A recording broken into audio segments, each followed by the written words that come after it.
what would be the downside to waiting until after price appreciation to start an LLC through y'all? If you don't have your assets in there beforehand, one, you're going to be scrambling around post price appreciation, which is not a good spot to be. You're going to be caught on your back foot. I think things are going to move much faster than people are anticipating. And because of that, you would probably be emotional and apt to make poor decisions. So you want to be proactive, for one.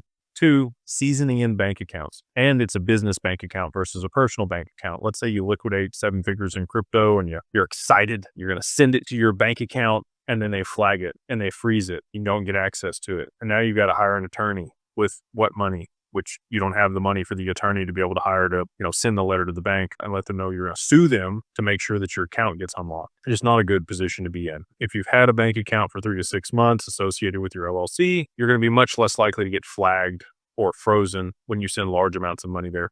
And especially if it's like a private client account, you're paying a little bit more on the monthly fees or whatever it is for larger balances that you're supposed to maintain because you're going to have a large liquidity event, and you speak to your banker there at whatever bank to make sure that they're aware of this large transaction that you're going to be moving in. If they're expecting it and the bank account seasoned in, even if you haven't moved a ton of transactions through it or a lot of money, you're going to be much better off on the other side of price appreciation. The other piece is once the assets are in there, let's say they do appreciate beyond $30 million.